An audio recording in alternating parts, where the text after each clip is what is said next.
শুভ সকাল বন্ধুরা, কেমন আছো তোমরা সবাই? আশা করছি তোমরা সবাই খুব ভালো আছো আর আমরাও ভালো আছি। আমার আরও একটি নতুন ভিডিওতে তোমাদের সবাইকে অনেক স্বাগত জানাই। আজ হচ্ছে রবিবার আর এখন বাজে ঘড়ির কাঁটায় ওই সকাল 8টা মতো। তবে চলো আজকের ভিডিওটা এখান থেকেই শুরু করছি। আশা করি ভিডিওটা তোমাদের ভালো লাগবে। তো ভিডিওটা যদি ভালো লেগে থাকে বন্ধুরা, তাহলে অবশ্যই কিন্তু একটা লাইক কমেন্ট শেয়ার করে দিও আর চ্যানেলটা সাবস্ক্রাইব করে আমার পাশে থেকো। পুরো ব্লগটা দেখার অনুরোধ রইল। এই যে রোজকার মতো ঘুম থেকে উঠে পড়েছি আর উঠেই কিন্তু সংসারের কাজে লেগে পড়েছি। তবে রোজকার মতো রবিবার করে আমি কিন্তু একটু দেরি করেই ঘুম থেকে উঠি।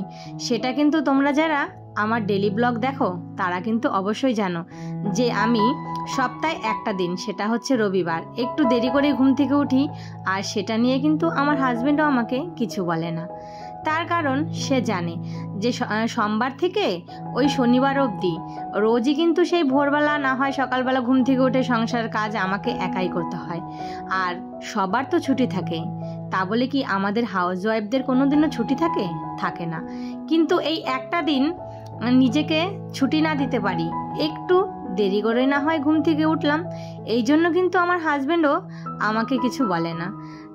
সে বলে যে দেরি হলে তোমারই কাজটা দেরি হবে, কিন্তু বলে না যে এতক্ষণ অবধি কেন ঘুমিয়ে আছো। তো এদিকে ঘুম থেকে উঠেছি, বাইরে দেখো কি পরিমাণে রোদ উঠেছে। আজ মনে হচ্ছে বেশ গরম পড়বে। তো এদিকে না এই যে তোমার পাপোশগুলো ধুয়ে দেওয়ার কয়েকদিন থেকেই ভেবেছি ধুয়ে দিব। আর এই যে বস্তাগুলো সেই দিন যে পুজো হয়েছে না, তো খিচুড়ি টিচুড়ি পড়েছিল, কিন্তু এই বৃষ্টির কারণে আর সেগুলো না ধোয়াই হয়নি। তো আজকে কড়া রোদ উঠেছে, তো ভাবলাম যে না ধুয়ে দিই, তাহলে এক রোদেই শুকিয়ে যাবে। আর এক রোদে যদি না শুকায় না, তাহলে কিন্তু দেখবে এই যে এগুলো দিয়ে একটা গন্ধ বেরোবে। তো ওই যে আমি পাপোশগুলো ধুয়ে তারপর চলে আসলাম ঘরটা একটু মুছতে। আর এই যে দেখো এখনো বিছানা তোলা হয়নি, তার কারণ হচ্ছে একটাই, আমার ছেলে কিন্তু এখনো ঘুমিয়ে আছে। এইদিকে ঘর মুছতে গিয়ে এই যে ঘরের যে মপটা থাকে সেই ডান্টাটা দেখো ভেঙে গেছে। তো সেটা কিন্তু আমার হাজবেন্ড একটু তালি দিয়ে ঝুরিয়ে দিয়েছিল, কিন্তু কোনো কাজ হলো না, আবারও সেটা ভেঙে গেছে। তো অর্ধেক ঘর মোছা হয়েছে আর বাকিটুকু কি করব, তো ওই ভাঙাটা দিয়েই ঘরটা মুছে নিলাম। আর এই ঘর মোছার এই জিনিসটা জানো তো আমার 5-6 বছরের উপরে হবে। যখন এই ঘরটা নতুন করেছি তার 1 বছর পর হাজবেন্ড কিন্তু এটা এনে দিয়েছিল। এই জিনিসটা এত ভালো, তার জন্য কিন্তু এত বছর অবধি টিকে আছে। আবার কিছু কিছু জিনিস দেখবে নিজের যত্নের উপরেও কিন্তু টিকে যায়। তো এই জিনিসটা কিন্তু আমার আর ফেলতে ইচ্ছে হচ্ছে না। তো এই যে হাজবেন্ড বলল দেখি এটা দিয়ে যদি কোনো কিছু করে এটাকে আবার ঠিক করে দিতে পারি। তো বললাম দেখো যদি ঠিক করে দিতে পারো তাহলে কিন্তু ভালো হবে। আর এখন জানো তো ওই বসে বসে ঘর মোছার মতন সময় হাতে নেই।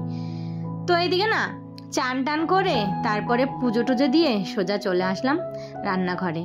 তো সবার প্রথমে আগে বিছানাটা তুলে নিয়ে তারপর রান্নাঘরে এসে ভাতটা বসিয়ে দিয়েছি। আর আজকে কিন্তু মাথায় আবার একটু শ্যাম্পু করেছি। এদিকে ভাত বসিয়ে দিলাম, কেন বলো তো অনেকটাই বেজে গেছে। তো হাজবেন্ড এসেই বলবে ভাত দাও। আর এদিকে হাজবেন্ড বাজারে গেছে, যাওয়ার আগে না এই যে মাছ মাংস এগুলো সব এনে দিয়ে গেছে। এইদিকে মাছ এনেছে আর সাথে একটু মাছের মাথাও এনেছে আর এনেছে একটু মাটন। তো হাজবেন্ড বলল একটু মাটন এনেছি। আর এদিকে মাছের একটু ডিমও বেরিয়েছে। তো আজকে তো আর মাছ খাবো না, আর রবিবার হলে মাংস তো একটু হবেই। তো বেশিরভাগই কিন্তু আমাদের চিকেন খাওয়া হয়, কেননা বাড়িতে না বাচ্চাগুলো চিকেন খেতে ভালোবাসে। বাচ্চা বলতে আমার বড় ছেলেই, ছোট ছেলে তো পাতেই নিবে না। ও যদি খায় শুধু একটু ঝোল দিয়ে ভাত মেখে দিলে আর একটা মেটে দিলে বাস। তো এদিকে দেখো মাছ টাছগুলো সব ধুয়ে রেখে দিয়েছি। তারপর এই যে ভাত হয়ে গেছে। তো ভাতটা নামাতে গিয়ে কিছুটা মার নিচে পড়ে গেল, তো সেটা আবার মুছে নিলাম। আর এইদিকে হাজবেন্ডও চলে এসেছে বাজার থেকে। আজকে হাজবেন্ড বাজার থেকে এত এত শাক এনেছে, শাক দেখেই আমার মাথাটা গরম হয়ে গেছে। কেন বলো তো, এত শাক কে খাবে বলো তো? বাচ্চাগুলো একদমই সবজিও খাবে না, শাকও খাবে না। আর এই যে দেখো 4 রকমের শাক নিয়ে এসেছে। তো তো হাজব্যান্ডকে বললাম এত শাক কে খাবে, তো বললো প্রত্যেক দিন একটা করে রান্না করবে।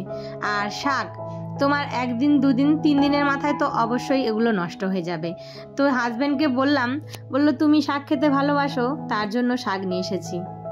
তো এদিকে দেখো পাট শাক, কলমি শাক, তারপরে হচ্ছে ঢেঁকি শাক, সাথে আছে আবার তোমার পুঁই শাক, আর এদিকে কচু শাকটাও আছে। তো কি রান্না করব বলো। আর এদিকে না আজকে আবার একটু ধনেপাতাও এনেছে। তো সমস্ত সবজিগুলো গুছিয়ে রেখে তারপর এই যে এখন মাংসের মশলাটা রেডি করে নিচ্ছি। আর এদিকে না এই যে মাংসটা একটু ম্যারিনেট করব, তার আগে এই যে পেঁয়াজ, আদা, রসুন এগুলো সব রেডি করে নিয়ে মিক্সিতে পেস্ট করে নিলাম। আজকে আর ইচ্ছে হচ্ছে না যে পাটায় মশলা করি। তো এদিকে দেখো মশলাটা কিন্তু আমার করা হয়ে গেছে, আর সমস্ত সবজিগুলো কেটে বেটে নিয়েছি। এখন শুধু একের পর এক রান্না করব। আজকে ভাবলাম যে কচু শাকটাই করে ফেলি। কচুটা মানে শাকটা শুকিয়ে গেলে না ভালো লাগে না খেতে। আর ওই যে শাকগুলো এনেছে ওগুলো না প্লাস্টিকে ভরে ফ্রিজে রেখে দিয়েছি। প্লাস্টিকে ভরে ফ্রিজে যদি রেখে দেই না তাহলে কিন্তু 2-3 দিন অবধি তরতাজাই থাকে। তো এখানে কচু শাকটা বসিয়ে মাংসটা ম্যারিনেট করে নিচ্ছি। আর কচু শাকটা কিন্তু বেশ টাইম লাগে হতে। তো আগে কিন্তু ভাপিয়ে নিয়েছি, জলটা ফেলে দিয়ে এখন মাছের মাথাটা ভেজে তারপর শাকটা বসিয়ে দিয়েছি। আর এদিকে মাংসটাও সমস্ত মশলা, তেল, লবণ, হলুদ দিয়ে ভালো করে মাখিয়ে রেখে দিলাম। আর এক কড়াইতে কচু শাক হচ্ছে মানে ওই পাশের গ্যাসে, আর এইদিকে আমি মাংসটাও বসিয়ে দেব।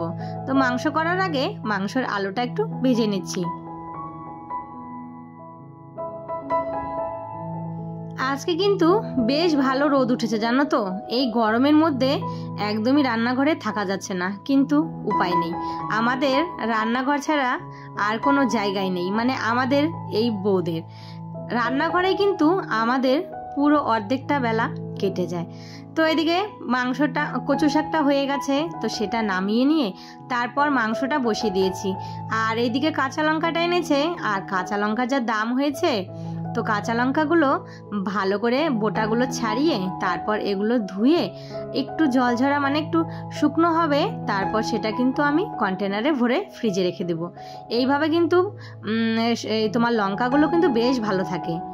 এর মধ্যে কিন্তু আমার মাংসটাও কষানো হয়ে গেছে। তারপর এখন প্রেসারে দিয়ে ব্যাস একটু গরম জল দিয়ে দিলাম। এখন কয়েকটা সিটি দিব, তারপর নামিয়ে নিব।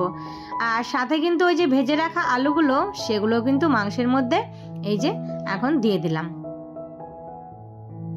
কালকে রাতে কলা এনেছিলাম, সেটা হচ্ছে ছোট ছেলের জন্য। ও তো কোনো ফলই খেতে চায় না, ওর জন্য একটু কলা নিয়ে এসেছি।